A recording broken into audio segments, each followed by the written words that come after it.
everyone. Welcome into yet another episode of the Four Quarters podcast powered by Four Quarters Media. I'm your host, Tyler Bennett, here with you once again. It's our last episode before our week-long kind of cross-Canada spotlight series, if you will, where we interview at least one guest from every conference across Canada over 4 days, and then cap it off with a season finale Friday episode to ring in, I guess, the holidays and season 2 and tee up what's ahead. Episode 38 today, we go to the Pac West. We chat with CBC Bearcats women's basketball head coach Jessica Funk in a chat that she started out saying story number one wasn't going to be that interesting, and lo and behold, everything was fascinating from then on out.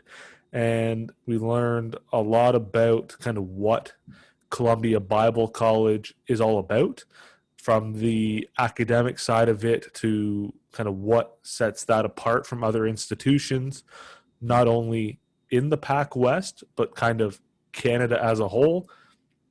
Coach Funk also debunks a myth about Bible colleges and religious schools in general. And then we get into kind of her playing career, how that led into her coaching career.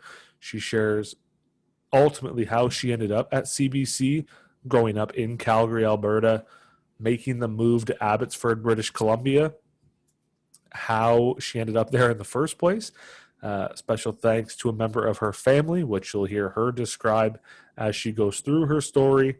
And then ultimately now she has been there going on her 7th season, involved with either the women's basketball program or the athletics department as a whole with the Bearcats. And as you'll hear her say too, didn't really go into her career at CBC thinking she would stay this long, but it just felt right. Everything felt natural. Everything felt as it should. And before you know it, here we are, season 7 with Jessica at Columbia Bible College. No turning back now.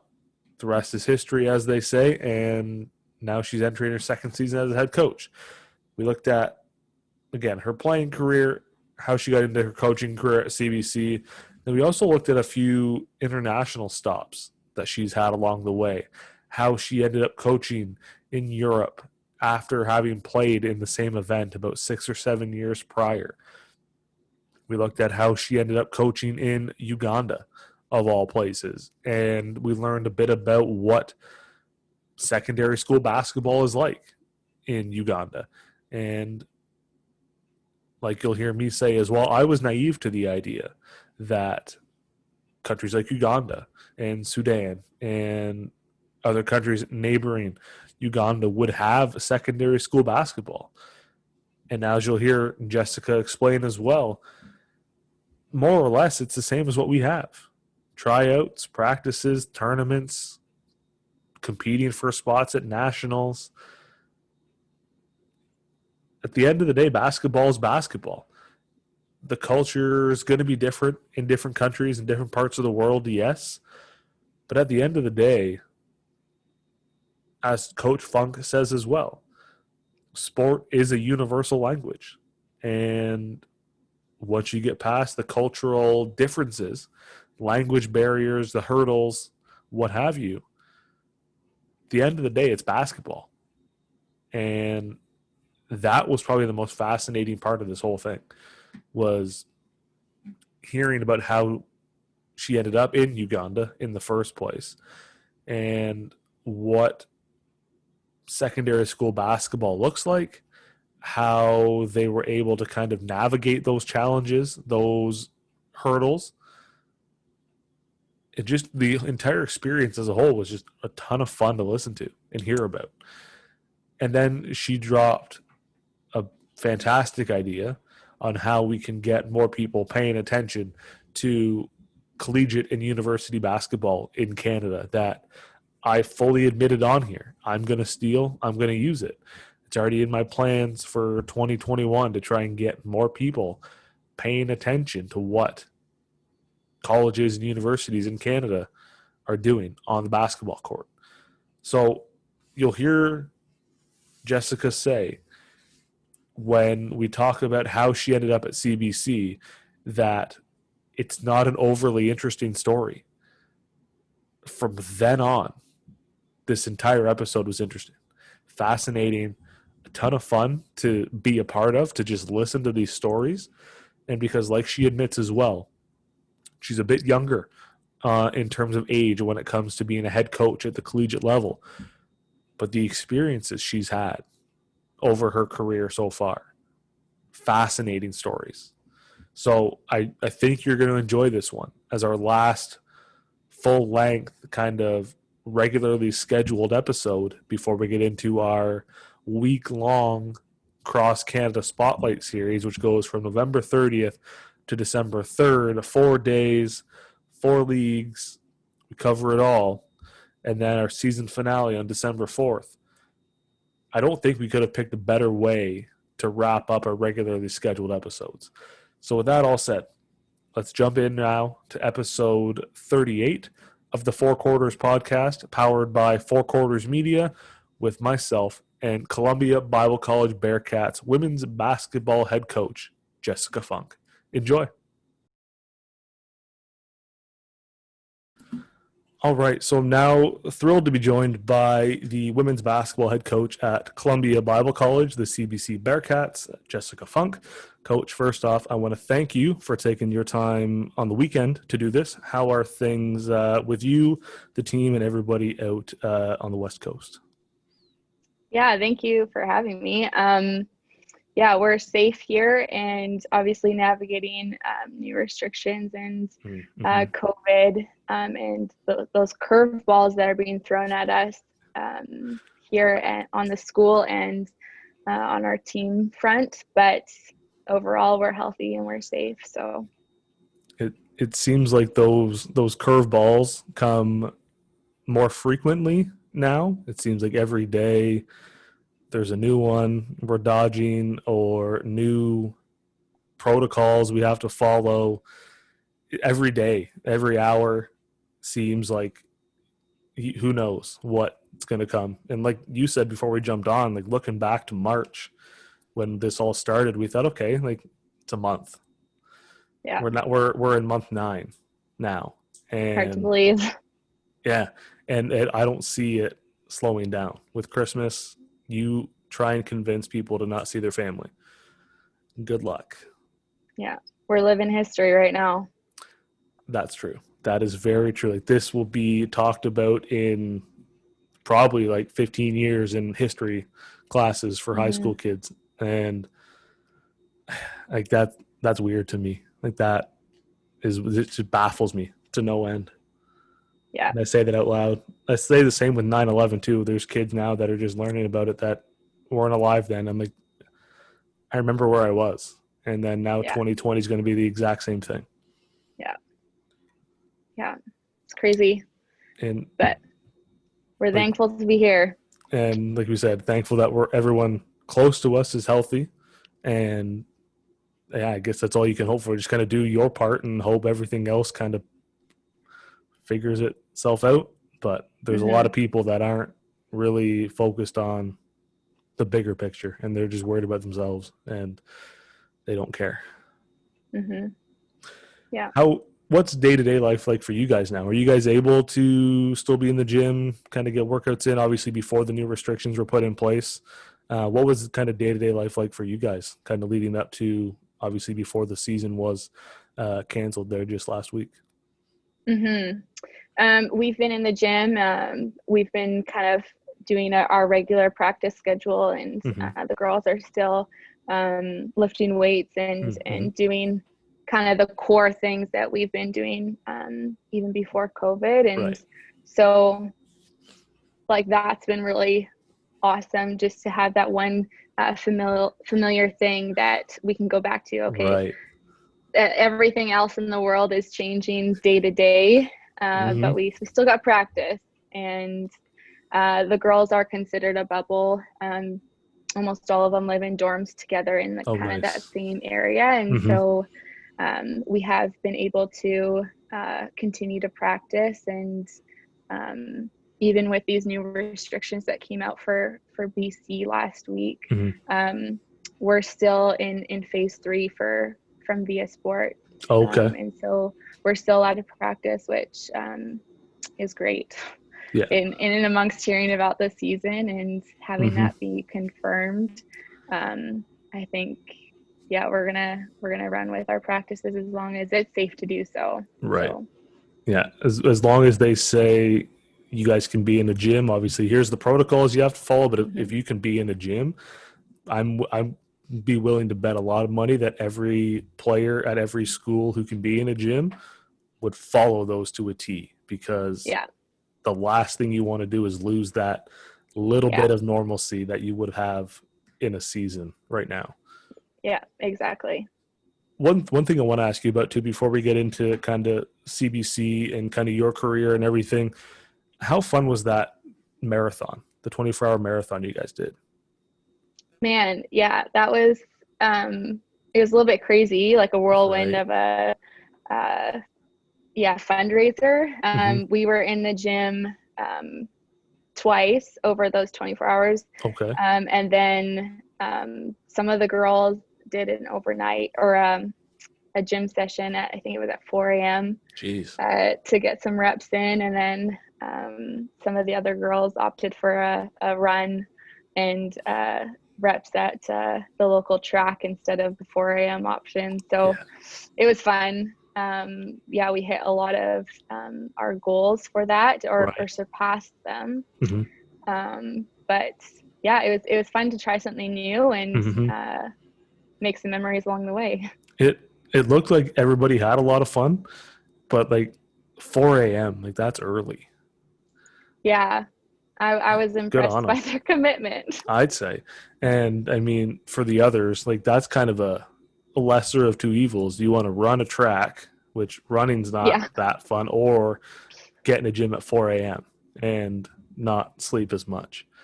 yeah, That's a tough choice.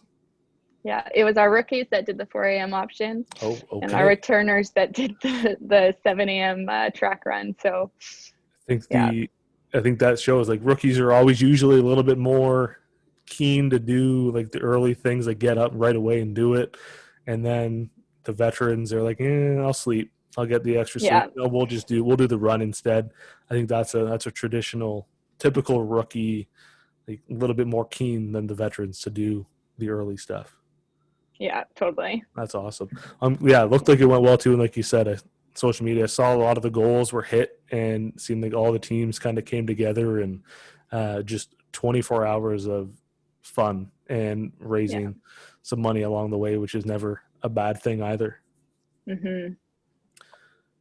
I got to ask about CBC as a whole, because being a small school, I'm pretty sure that not a lot of people know what CBC is about, either the school or the program as a whole. Hmm. And for yourself, having played there for 4 years, now back coaching, you spent some time there over your Hmm. years. Just what can you share kind of about CBC, either as an institution or a program that you think kind of might help people better understand kind of what things are about out there? Hmm. We're a pretty small school. Mm. We have about 400 students. Okay.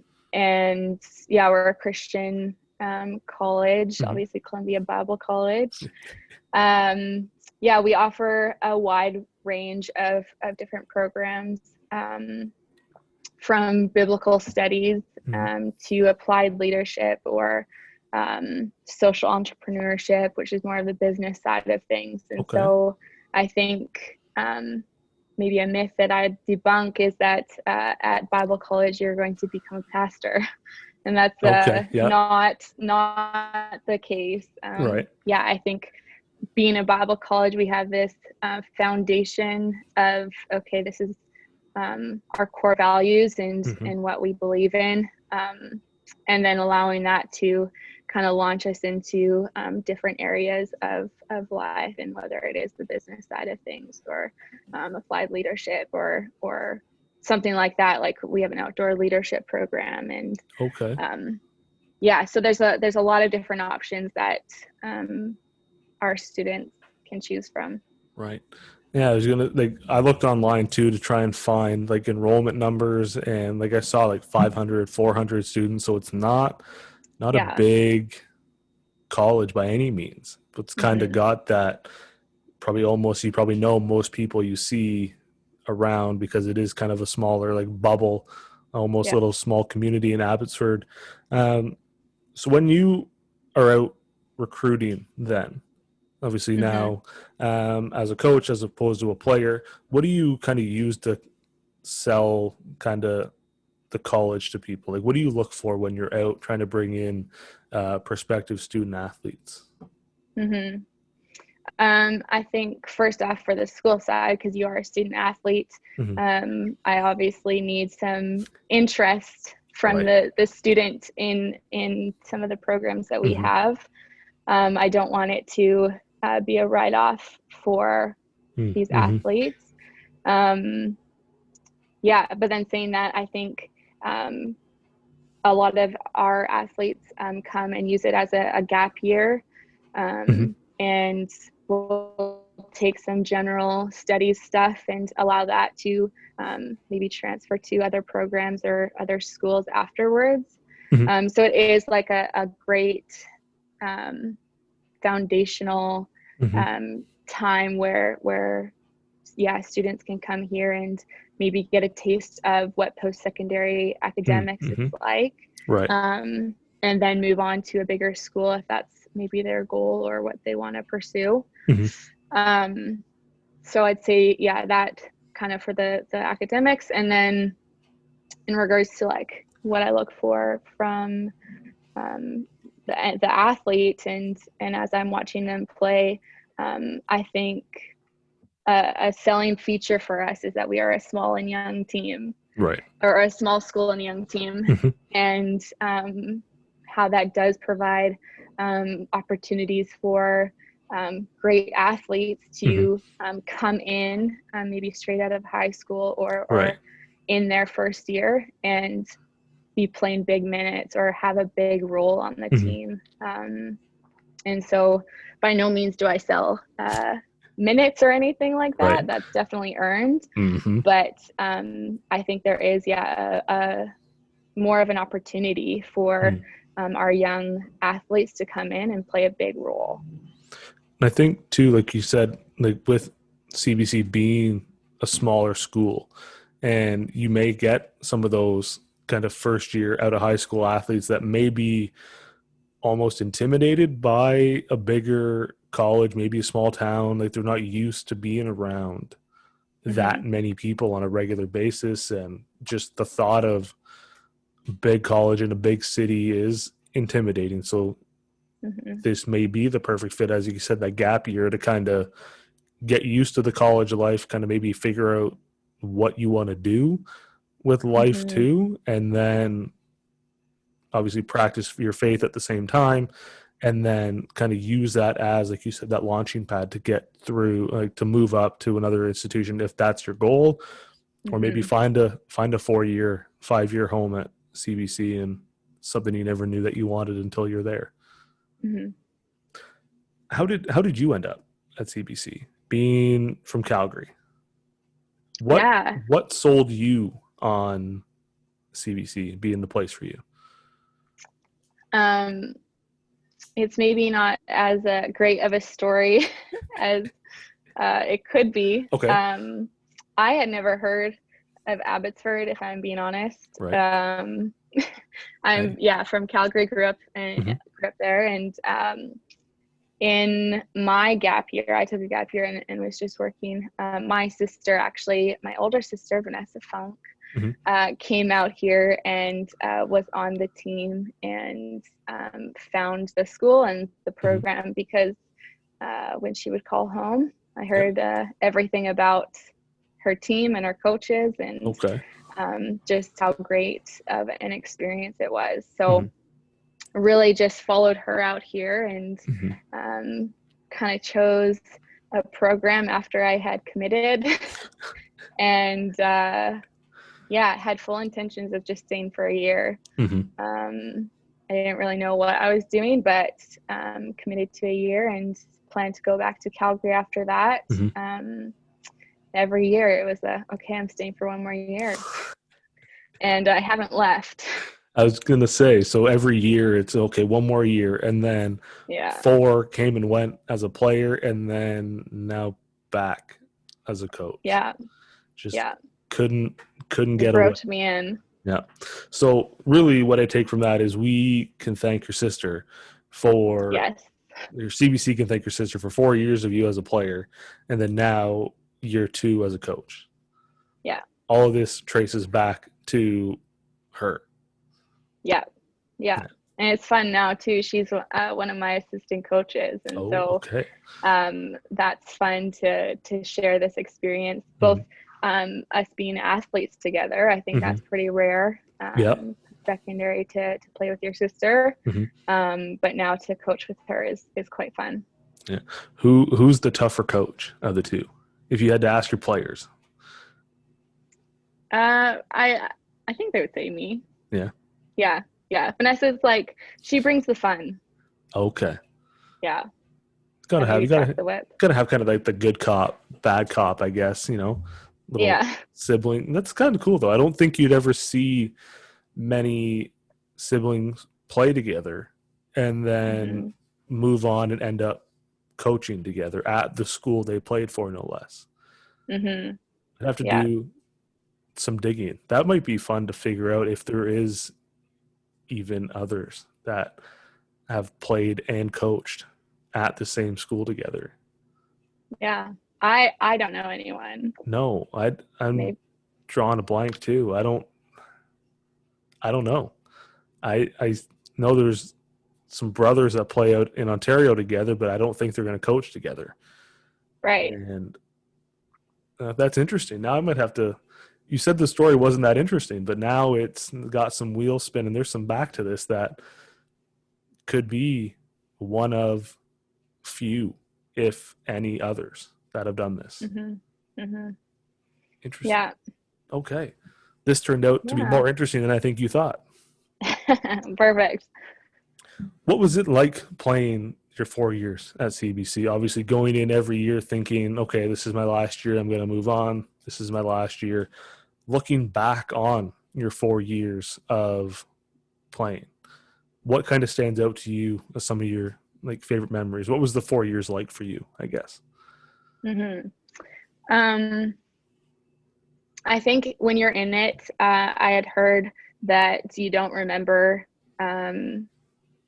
scores, you don't remember maybe those details of the game that are so important when you're actually in it. Right. And I think that's true now. Like, as I look back, someone asked me some details about when I was playing, and I was like, I actually don't remember. I can't recall. I remember that happened. I know you're correct in that.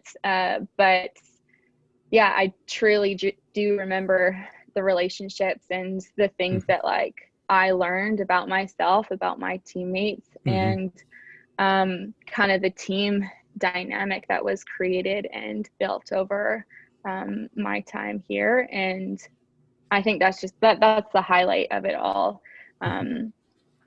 We had a lot of returners throughout my 4 years there, and so there was a core group of us that are my best friends today. Right. And they're my community, and so I think I have those friendships to thank through this time and through my playing career. I'm just so thankful for the people that it's brought me to, and that are in my life even now. I think people, like I've said a few times on here with other guests as well, people really only see the end result. They see the on-court play and think that's really all that the student athlete life is. It's just the sport. And really, at the end of the day, the wins and losses don't really have an impact on your life after the season's over. No. It's those relationships, it's the friends you make, it's the bus trips, the road trips, Yeah. the marathons that you do to raise money to support the program. It's those little things that not many people realize until you're in the moment. Like you said, now looking back, like those are the things that stand out. Those are what I think make the 1 year, the 4 years, however long you're there, as fun as they are. Yeah. Because 100%. even if you lose every game by 80 points, chances are you're still having a lot of fun off the court with the people you're losing with by 80 points, because it's still, those relationships are being built. And like you said, now you have friends that are your best friends and they're your community, and they'll be with you long after the results, which have already come and gone, and they have no impact whatsoever. Yeah, exactly. Did you, now obviously I think I might know how this is going to go. Did you ever see your 4 years playing out this way? Ending up you coming back to coach? Like, I had dreams of coaching at the college level or university level, and I think very realistically expected that to be when I'm 40 plus, and not right away. Right. And so I think the opportunity when it came up was very surprising. But I knew that that's what I wanted to do. I knew that that was in my future. I wanted it to be in my future. So took the opportunity and jumped on it. Because you, correct me if I'm wrong, your last season of playing was 2017, 2018? Yeah. And then so you had a year in between, and then you took the job March of 2019. Yeah. So you went 4 years playing, 1 year away, and then it called you right back. Yeah. Were you still at Abbotsford in that year in between, or? Yeah, I was really fortunate in my last year as an athlete. Got hired in a temporary position by the athletics department. So I was finishing up my degree, playing on the team and working part-time. And that contract continued into the fall. So right after I had graduated. And so I was around, I was on campus. I was still helping out with the team where I could. And then, kind of was naturally just with the team and the girls as the position came up. So I was around, I was familiar with kind of what was happening. And right. So going from year one to being like, I'm going to be like 1 year, I'm going back to Calgary, to now this is technically your 7th year with the program. Is that weird to hear out loud that it's been 7 years already? This is the 7th year. Yeah, that's really weird. I think, again, with that first year and me saying, okay, I'm coming for 1 year, and my life and my family are all in Alberta, and I am a homebody. So the fact that I have stayed here for so long is weird. But yeah, I think it's felt natural too. I think like the college years that you have are very formative as a person, and I experienced that here, and I built those friendships and relationships with people that were with me through thick and thin over the course of 4 years, and it felt very natural to stay out here. I think that kind of answers a bit of the next one I was going to ask you, then the transition to coach, because being the player for 4 years and then kind of sticking around the program, like you said, you kind of already had an idea of what was going on. Did that kind of make your transition to head coach a bit easier than it may have been, say you had gone home for a year and kind of removed yourself from the program? Yeah, I think so. I think too that transition, I only inherited 2 athletes. Right. And so they hadn't played with me as a player, which Mhm. was really helpful. Right. um, Yes. in me kind of stepping into that new position. Hmm. But then too, I think just knowing what Bearcat athletics is, and what my coaches, when I was a coach, had put into the program, and what they were striving to make our team about. I think it felt, I'm not going to say natural, because that transition was not natural, or it was very difficult. Right. But it felt easy to kind of run with what they had already done and put in place, and Hmm. the culture that they had created. And I think I would assume that obviously with yourself, like you said, being a player for 4 years, you already knew what the department was like, what kind of their pillars were, and what they kind of essentially were looking for. And the foundation was already there with you having been around it for 5 years. I think because you already know kind of what they look for in players and whatnot. I think then maybe just kind of trying to find your way as a coach in that new role, if I'm not mistaken. Mm-hmm. Yeah. Yeah. It felt, it was fun to be a part of the program and the team in a new Mhm. aspect, and to be given the opportunity to run somewhere with Right. it. What were obviously last year, like you said, you only inherited two players. Didn't go as Mm-hmm. well as you would hope. What were some of the what was some of the biggest challenges for you kind of now coaching at the college level, which was one of your career goals, obviously a bit earlier than you thought. Um, what were some of the challenges that maybe you discovered kind of with, or what did you learn about yourself? I guess I'll rephrase it that way. Being a college coach now, what did you kind of learn about yourself as a coach last year that you may not have known or realized from your previous stops, which we'll get into shortly as well? That's a good question. Um, yeah, I think being thrown into the fire a little bit, and being quite, like, I am young, I know Mm-hmm. that.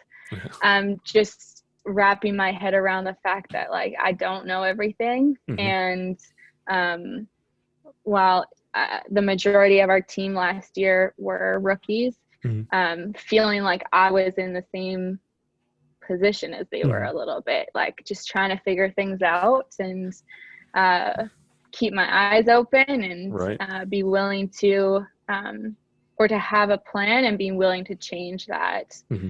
Um, yeah, I think back to, like, the first game that we had, and like, not knowing these little things, like you need to sign the score sheet at the beginning of the game. Like, I Right. had no idea. So had a few awkward moments throughout the year of just Mm-hmm. like, oh, I guess I have to do that. Like, Yeah. didn't know that. And getting on those things and trying to get ahead of it.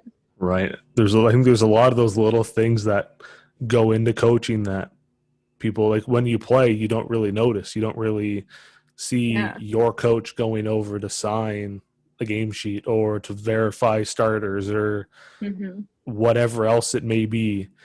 But in that first game where you are now officially the collegiate head coach, was that kind of a bit of a surreal moment for you?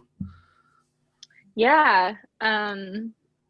I I should know this, but I don't remember who we played.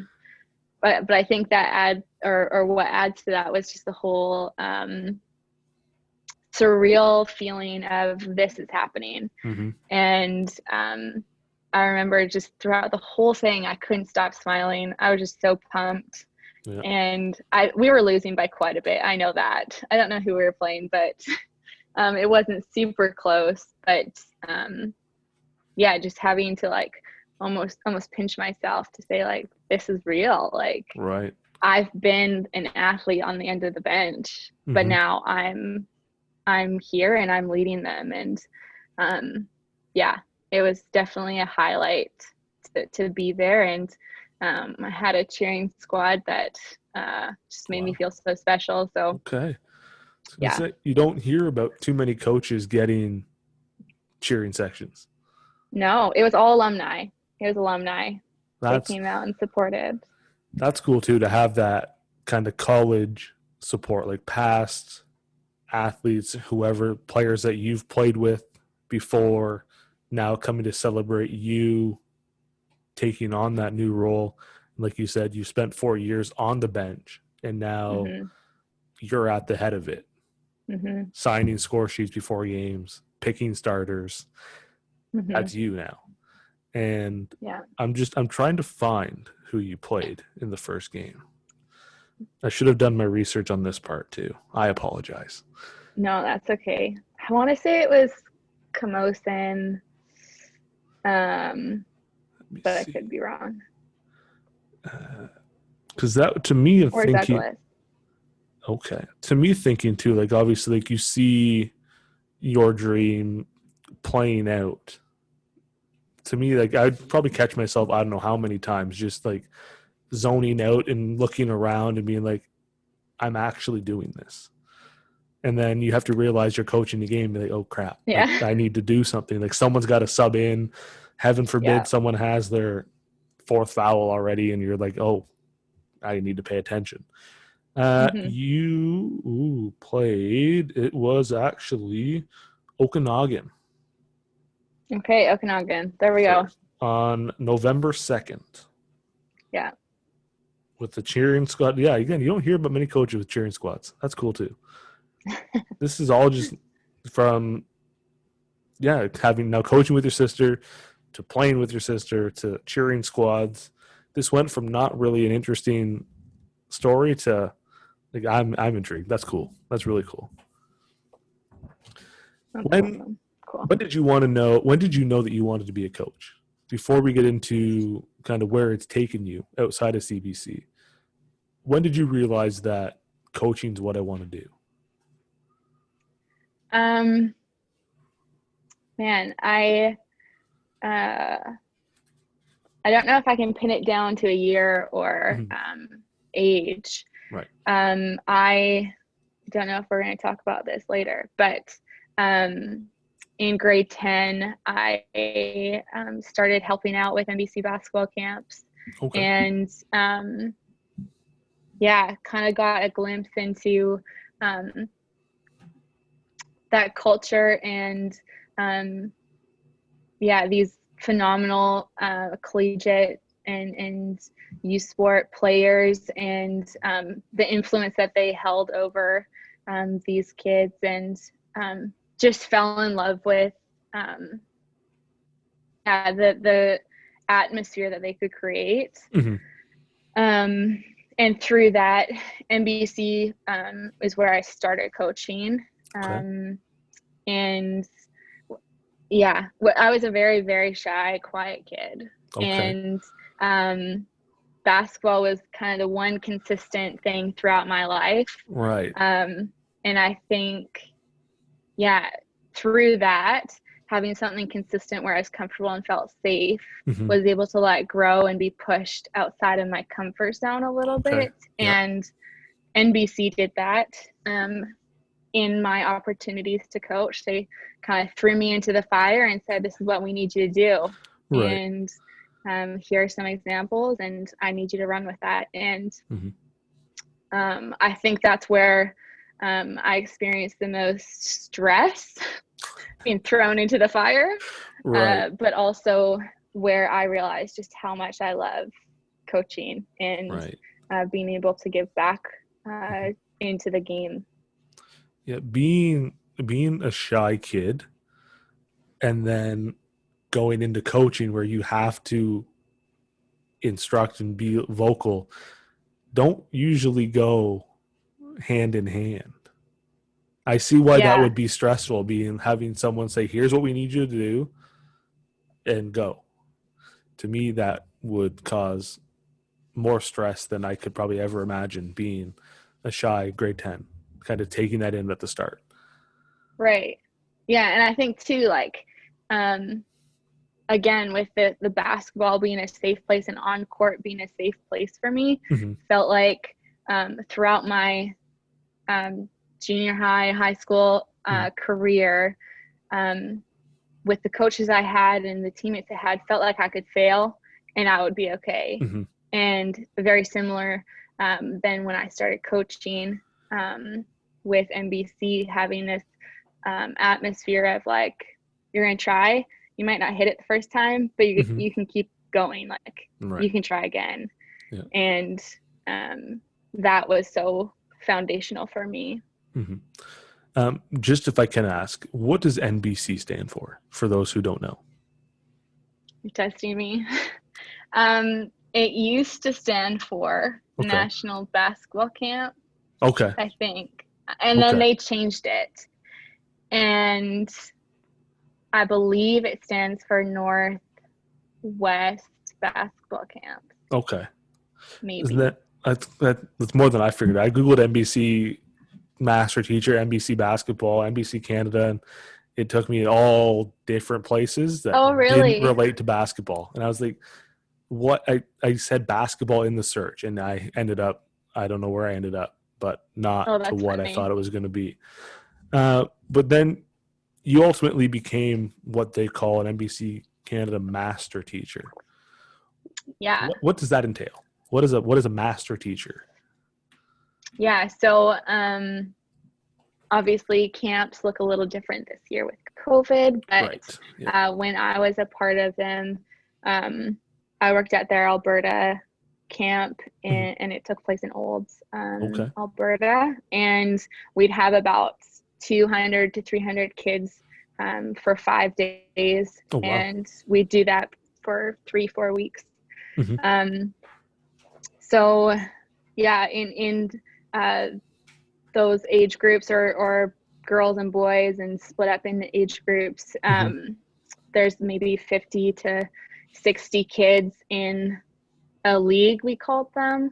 And within each league, there would be maybe 5 or 6 coaches with that group. So then there'd be, just a coach, and then there was a master teacher who essentially was the head coach for that group of kids for that week.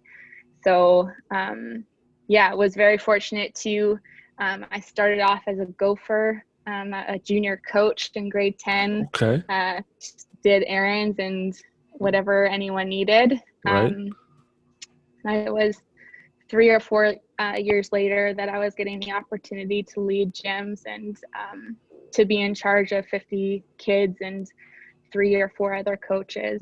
So master teacher was essentially a head coach for that week. So trying to coordinate 50, 60 energetic kids, where just 4 years earlier you were shy, younger version of yourself who now was a head coach, essentially. Yeah. And then through that, you got the chance to coach an NBC international team in Europe. What was that? What was that like for you to kind of have that international experience, taking kids from the NBC camp and going to an international event in Europe? Yeah. Maybe a theme that can come out of my playing and then coaching experience is that I've often done something as a player and then had the experience or opportunity to do it as a coach. And so I had gone on their international tour as an athlete. Oh, wow. I think I was in grade 11. And had done the same tour. We did the UK, so we went to London and Birmingham and Liverpool and Blackpool, kind of those areas. And then, whatever, 6, 7 years later, had the opportunity to then be coaching that team. And they take kind of the standout or all-star athletes from the summer camps and go for, I think it was like 14 days or something. Oh, wow. We played, I think 7 or 8 games. And then kind of during the day had the opportunity to tour around and see the sites and experience a city or town, and then Right. have the opportunity to play against some of their local teams. That's seems like a really cool experience, especially for the kids too, to kind of maybe see countries that they might never see again, kind of have that experience to travel abroad, see how basketball's played somewhere else as well. And then for you, obviously having that moment as a player to kind of go in and tour it yourself and kind of take everything in, but then also to go back as a coach and kind of maybe see, obviously through a different perspective as a coach now versus a player, but also kind of see the excitement that the players had that were in the same shoes as you a few years earlier. Yeah. Yeah.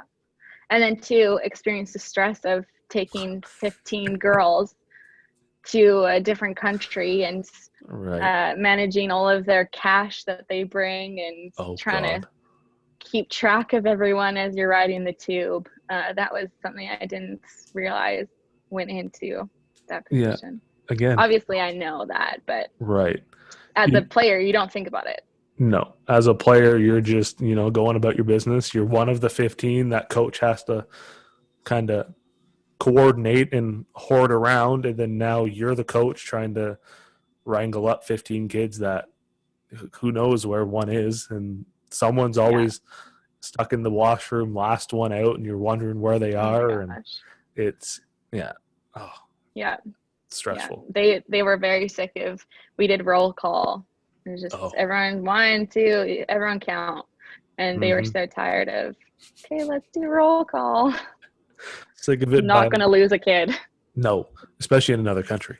Sick of it. They're probably sick of roll call by like day 2, day 3, and there's still 11 days left to go. And you're doing it because we're not going home without a kid. Yep.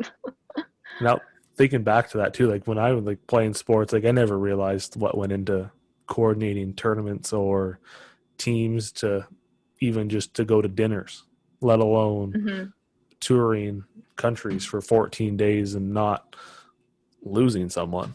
Like there's more that goes into this, and I think people realize. And it's those little things that as a player you don't really think about, and then all of a sudden it's you at the end of the bench and you're responsible for 15 lives, and if one doesn't come back, it's not a good thing. No, we brought everyone back, so it's a bonus. I consider that a win. Hey, no matter how the games went, everybody came back. That's all you need. That's the only win that really matters at the end of the day. One more kind of experience you had, and I'm really curious to hear how this one ended up. You ended up taking an internship for your intercultural studies for a year, and you went down to Uganda, and you ended up coaching. I might say this wrong. Is it Watoto? No, that's right. Oh, good job. Yeah. It looked easy based on how it's spelt. And then I was like, this is going to be either too easy or it's going to be completely something different. And I had no clue. You coached the Watoto Secondary Senior Girls Program.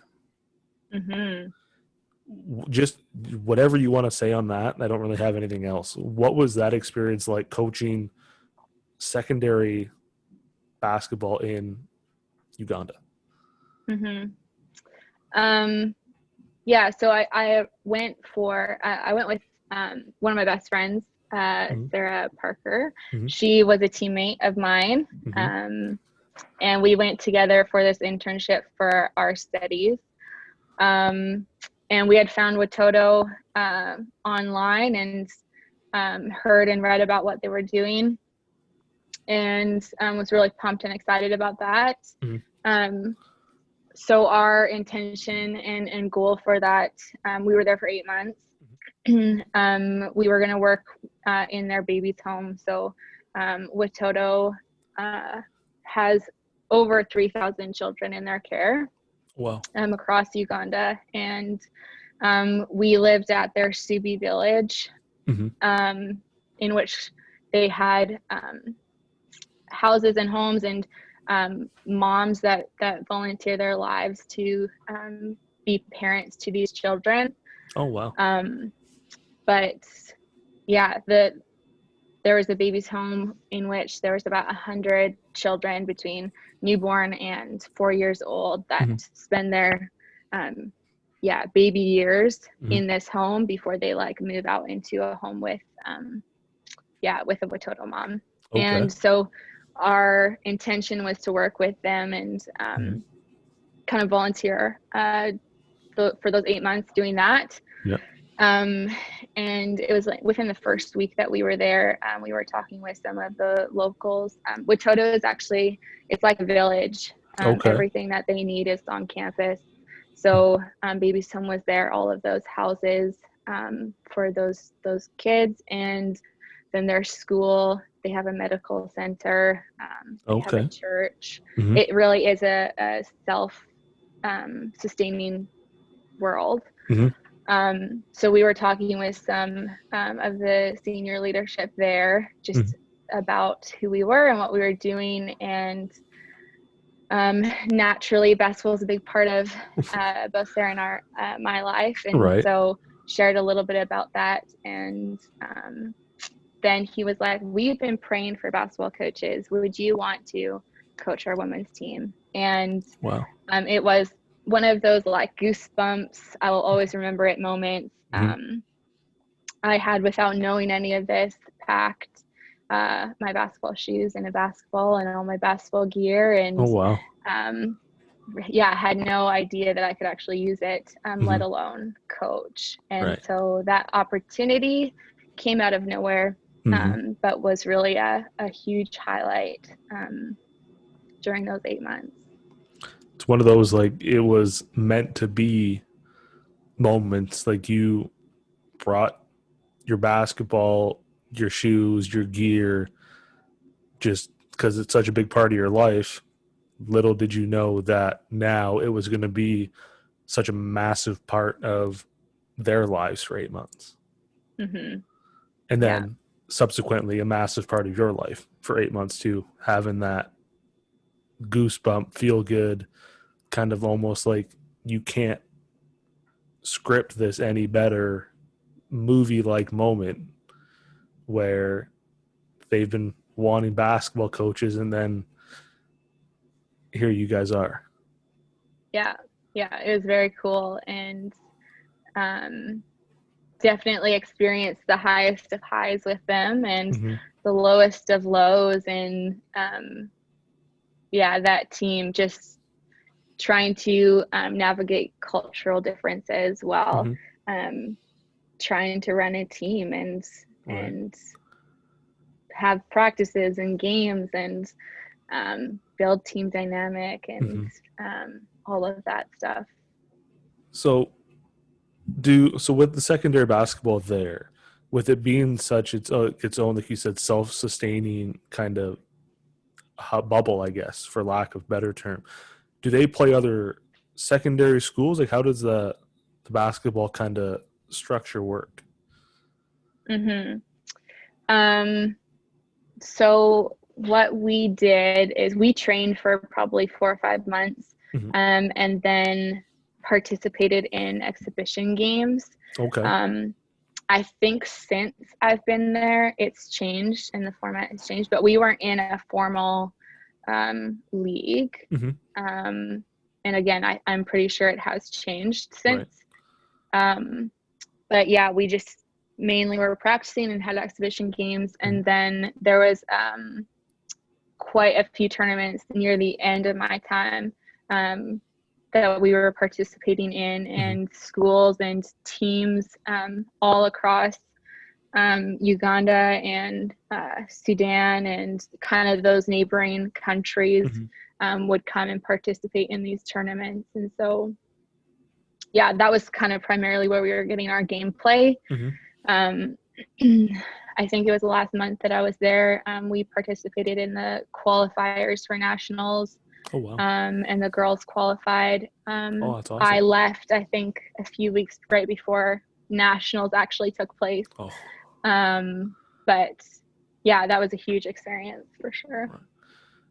It's, to me, like, I think that just goes to show, like, basketball kind of there's no bounds to basketball, and I mean, it's realistically it's played anywhere that you can believe. And like I'll admit, I'll be the first to say I'm naive to it a bit, and kind of you think maybe kind of second or third world countries maybe don't have basketball the way we do, or we're fortunate enough to have here.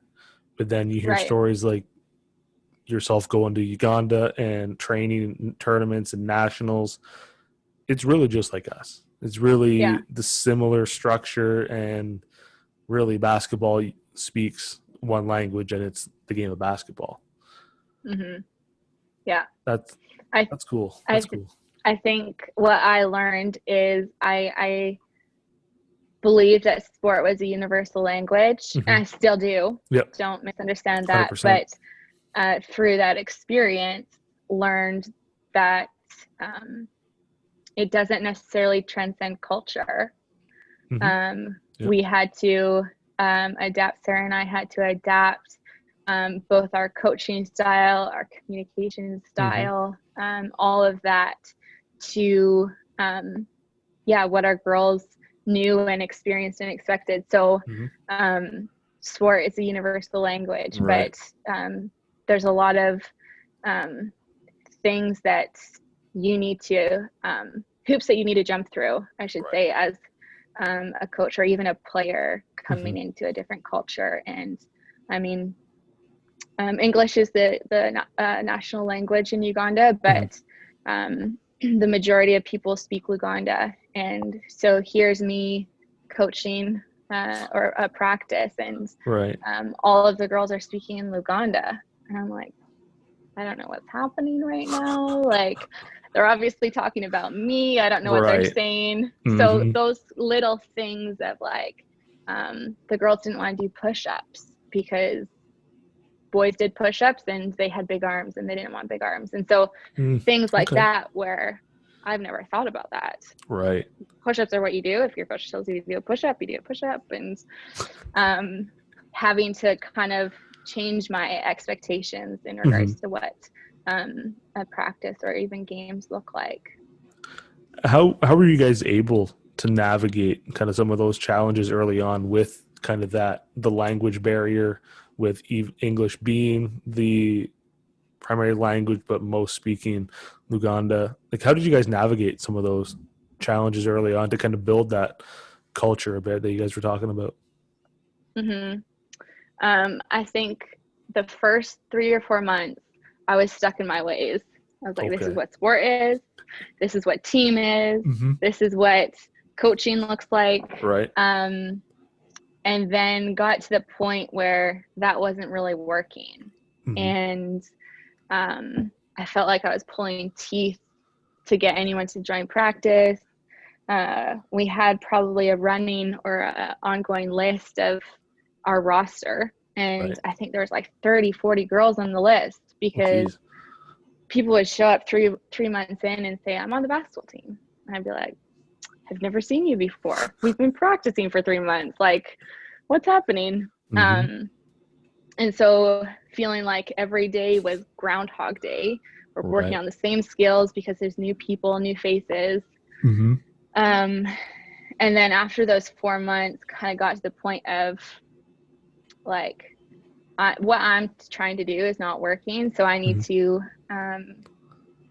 change my strategy a little bit. And, kind of in that first 4 months, I was like, I want to impact and invite anyone who wants to play basketball can come, and wanted my reach to be so far and wide that it was actually not productive. So then, after those 4 months, we kind of cracked down and said, okay, these are the 10 girls that are going to be invited onto court while we practice, and kind of change our expectations and communicate that to the team. You show up to every practice. If you don't show up, then your team is running. Like, kind of these what is expected in regards to the team, right? And the commitment and showing up, not just for me and your coaches, but for your teammates. And from that point forward, it was so fun, and we saw girls buy and so much more growth, and in those 4 months they grew as athletes Right. 10 times faster than what we saw in the first 4 months, just because we Right. were saying, okay, no, we love basketball and we want everyone to love basketball, but Right. we're going to crack down a little bit. Right. And then end up qualifying for nationals after all was said and done. Yeah. That's cool. You don't, again, I won't lie, I'm naive to it all. Like, you think it's different in different countries, and it is to a sense with the culture and whatever else. But at the end of the day, like you said, sport is a universal language, and once you get past those cultural barriers or hurdles, I wouldn't call them barriers because you can definitely find a way through it. It's basketball at the end of the day. And coaching is, you're trying to help them grow as athletes, grow as people. And yes, I understand. I would have been the same way as you first bit. You're trying to get everybody involved. You want to impact as many lives as possible. And then you get someone showing up 3.5 months in.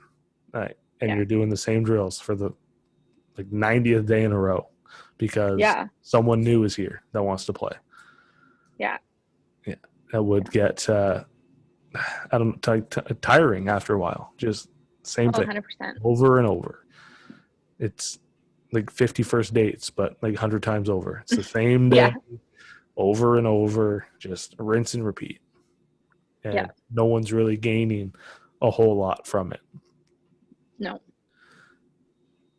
Looking kind of now to where you've been, obviously with Uganda, Europe, as a player and a coach, now at CBC as well, to younger coaches that may want to may want to be a coach someday. And like you said yourself, you're still younger in terms of coaching, in terms of age. But what advice would you give to some younger coaches that may want to get into coaching but aren't quite sure kind of how or what they should do? Yeah. I have a few thoughts. I think the first one would be a gym rat. I think as athletes, we're encouraged to be just that and get in the gym outside of your practices and put in that work.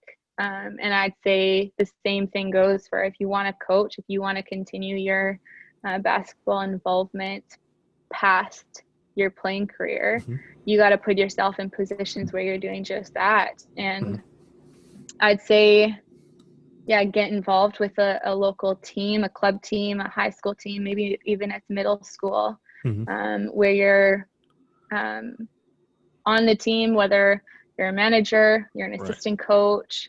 Put yourself in positions where you're seeing the behind the scenes. You're seeing maybe these extra things that go on, and just do it as often and as much as possible. That's what NBC did for me. They put me in a position to be in the gym a lot, and I ended up coaching with them for I think 10 years every summer. Oh wow. And just opportunities came out of that, and you start networking. You start learning from your coaches. Well, you don't just start then, but you are learning from your head coaches. And I'd say just show up. I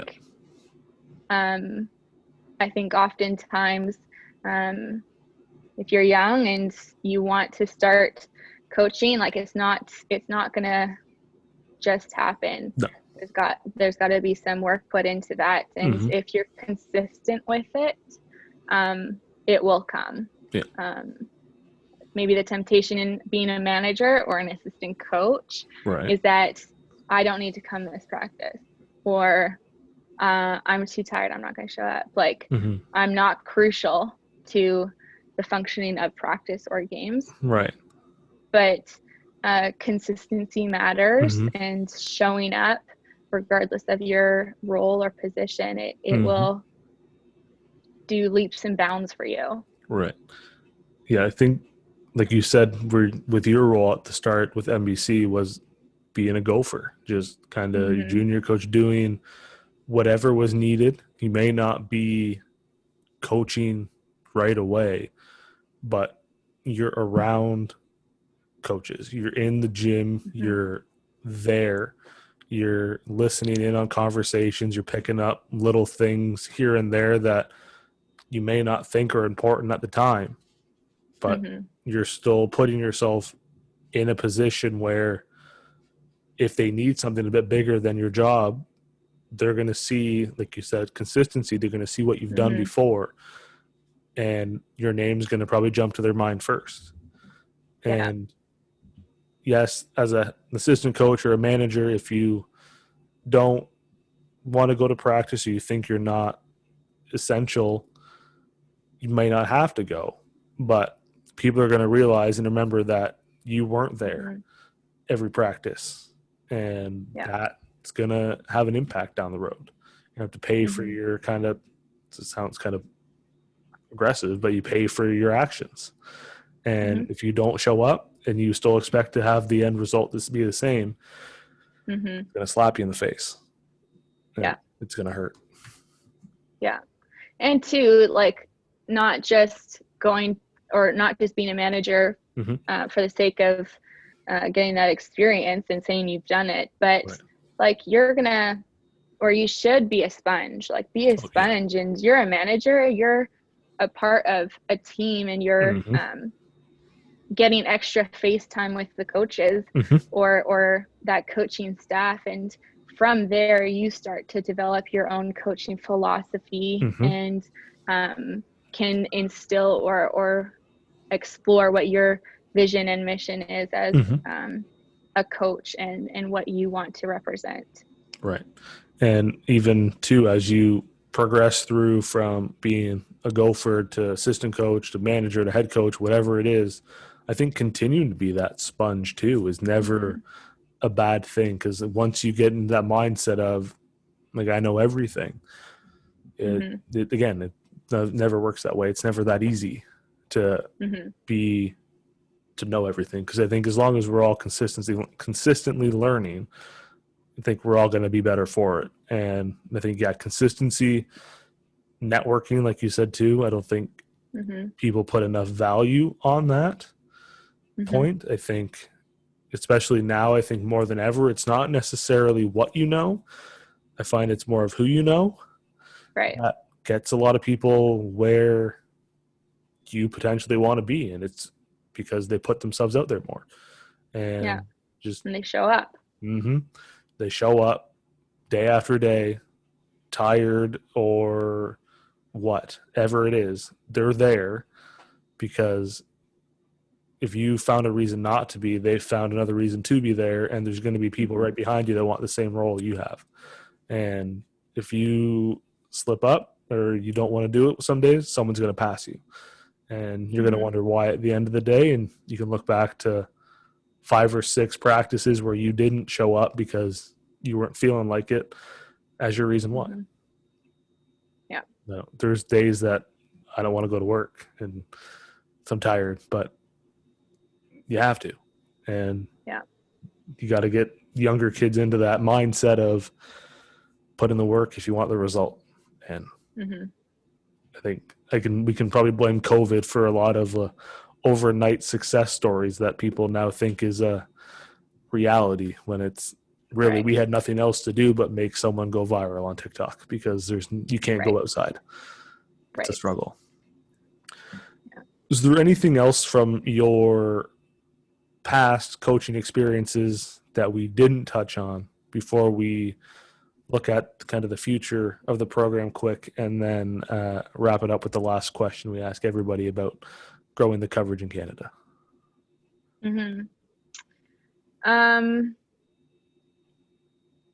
I think this is part of my coaching philosophy and what I've learned and experienced throughout my career as both a player and a coach. But this idea of basketball is what we do, but it's not who we are. Mm-hmm. And yeah, as an athlete, I realized that my career will end. My ability to play will come to an end. But having this idea of what I'm learning right now can propel me into the future, can go with me and will go with me in the future. The habits that I'm learning, and the life skills that I'm learning on court will follow me even after I finish playing. I think that has been the most foundational thing that I've experienced, and then now as a coach hope to instill with my athletes. Right. Like those skills that you have can transition to whatever it is life after basketball, because like you said, it's going to end one day, and you want to be able to take what you've learned and then apply it to whatever the next chapter is, and kind of continue to learn and grow from what you've already learned already, and then kind of build on that as your new foundation, whatever the next chapter may be. Yeah. I'm going to ask one. It's kind of on the spot a little bit. To looking back to younger you who was shy, maybe not sure, like obviously basketball was your safe place, but seeing what you've done now, what advice would you give younger you on a day where you may be shy and thinking, okay, I don't want to go do this? Right.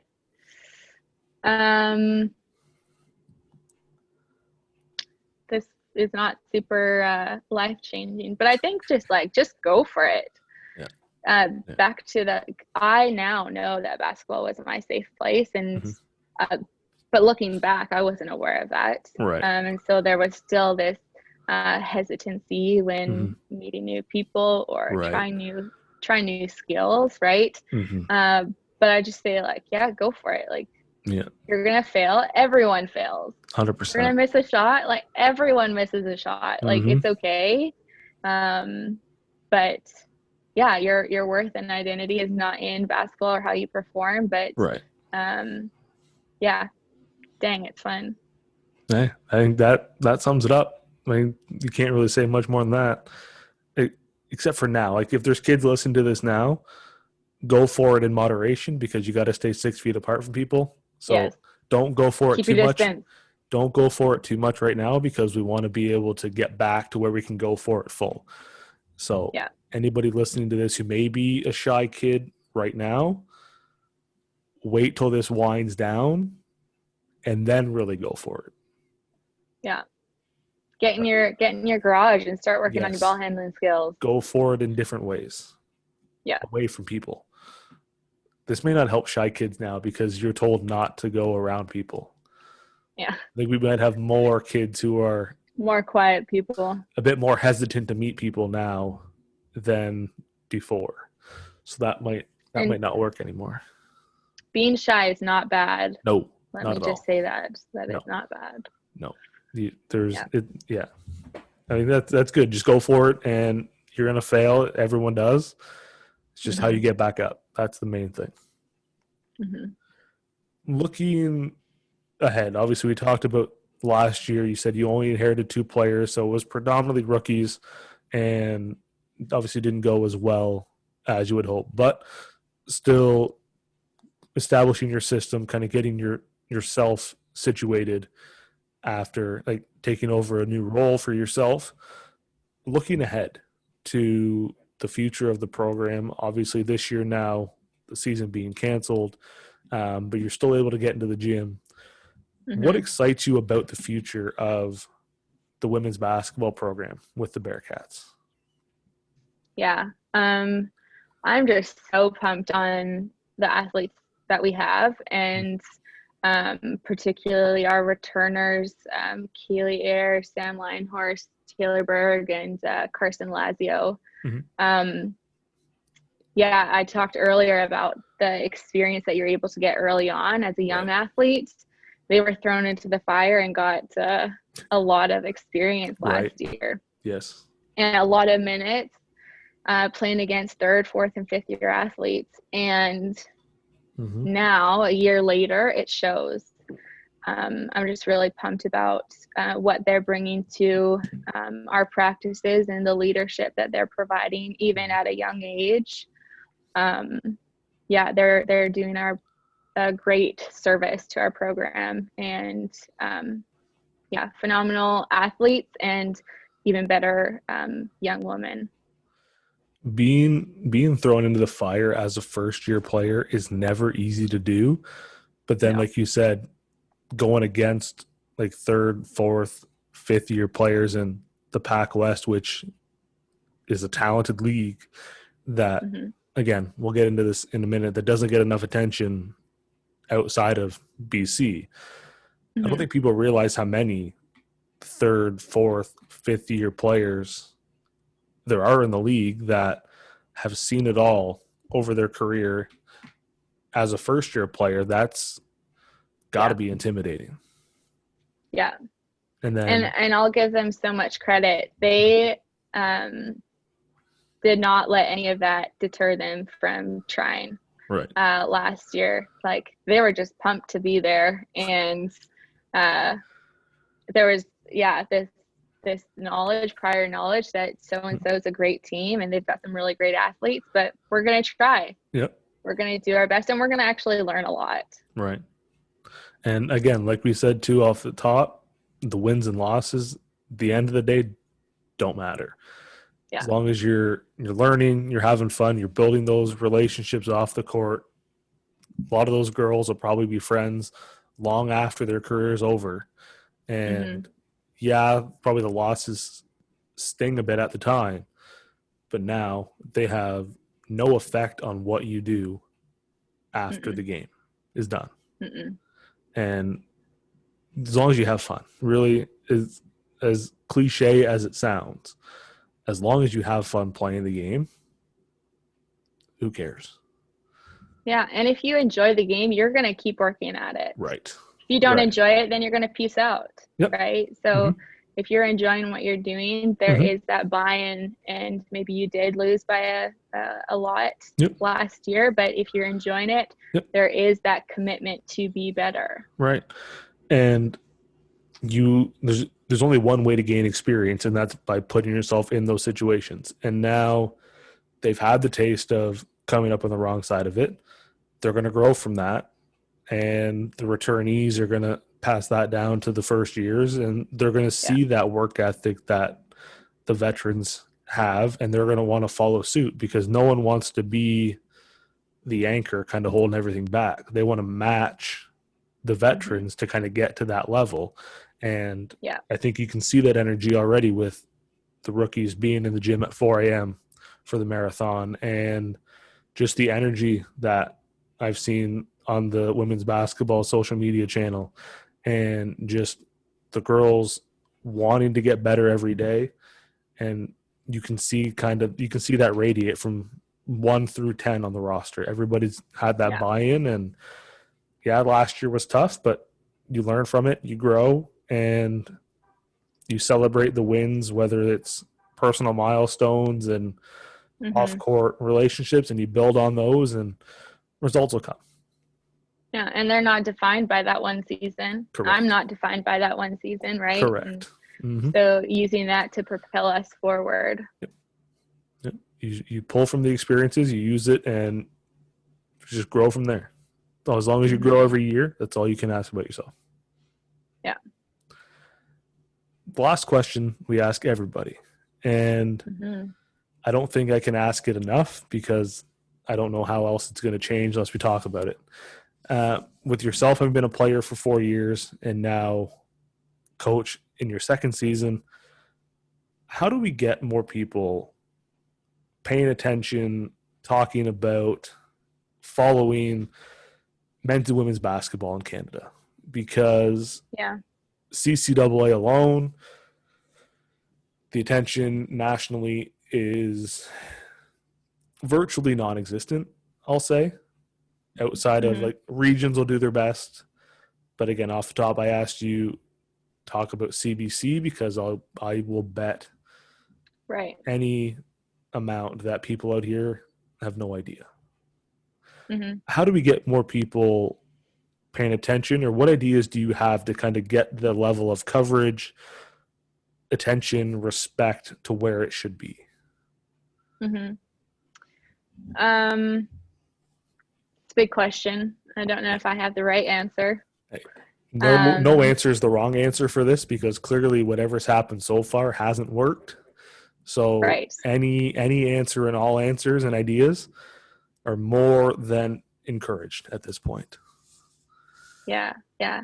I think my one idea is just highlighting our athletes. Like, Mm-hmm. we have some phenomenal athletes Right. and phenomenal people in our league and in this Mm-hmm. area. And I think just being able to share those and to highlight what Mm-hmm. these athletes are doing in our area is going to be, or can be, something that helps Right. propel us forward a little bit. I think it's 100%. going to be the personal connection, right? Yep. We're sharing stories about our athletes and what they're doing. Their Mm-hmm. friends share it, their parents share it. Right. The ripple effect Mm-hmm. can spread the story a little bit. Yeah. I think That's my idea. I 100% agree. I think showcasing who the athletes are, not only as athletes, but as people as well. We're looking Mm-hmm. at kind of almost who they are as a student as well, Mm-hmm. kind of what their aspirations are, kind of what they're looking to do, maybe outside of basketball, because that, I think that can inspire people just as much as what they're doing on the floor. Because Totally. someone in Ontario may see an athlete at CBC in a program that they didn't even know was real, like a possibility, Totally. Yeah. and then they see it's a smaller school that might fit their social needs a bit Mm-hmm. better than a 20,000 person university. And then it starts to get them thinking, and then they start talking about they're thinking about going here, and then that gets out more. I think Mm-hmm.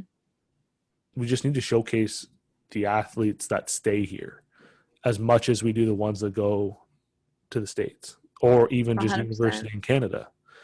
Yeah. Because like you said, there's so many athletes in this country that are phenomenal athletes and phenomenal people that Mm-hmm. chances are they go 4 or 5 years in their career without really any attention paid to them. And Mm-hmm. that's a shame. Yeah.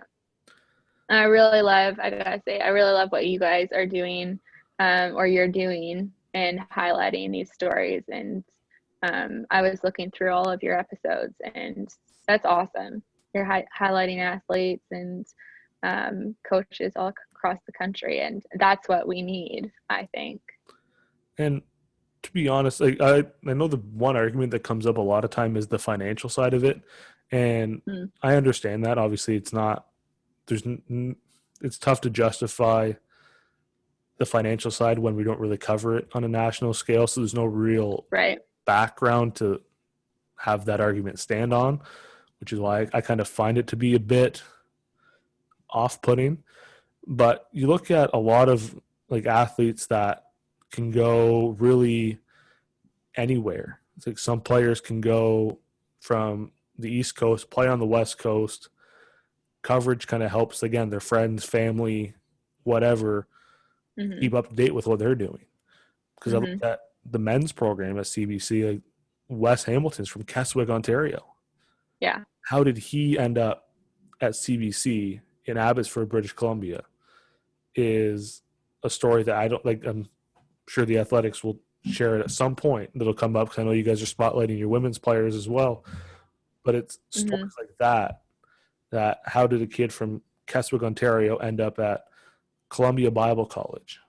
And Right. it's an interesting story, I'm sure, to how he got recruited there, what's he taking, what's he doing. There needs to be more of those, and I completely agree with your idea of just spotlight the athletes, both as an athlete and as a person, because again, basketball doesn't define who you are. Let's spotlight that at the same time. Mm-hmm. Yeah. I think that's a great idea. I mean, I'm going to write that. I might steal it, to be completely honest with you. Do it. I'm looking for ideas for the new year to get more coverage out there, because I'm not busy enough as it is. Let's add it. Let's add it to the mix. I'm going to. Yeah, right? And who knows who it's going to inspire, whether it's basketball, whether it's life in general. Who knows? And I might now have to ask Wes how he ended up at CBC, just as a follow-up to this, because he was my example, and I need to now follow up and be like, this is why Wes is here. And I have to answer that set myself up for that one. So hopefully he doesn't decline and not want to do this, or else I'll have to make something up and say, this is why he's there. Any last words from you? Anything you want to add in that we missed? Any players that have requested a shout out from you? Any more love you want to share to your sister for essentially getting you here? I'll kind of leave the last word to you. If there's anything else you want to throw in. Man, I think you covered a lot of it. I'm happy with it, I believe. Can't think of anything right now. I mean, hey, if you're happy with it, that means we're good. We did what we needed to do. I want to thank you for taking your time to do this. I know we're doing this on Saturday evening. It's now 5:30-ish your time. But no, I want to thank you for taking time out of your weekend to do this. And any time you want to do it again, there's always a spot here for you. We will more than happy to make it happen. Awesome. Thank you so much.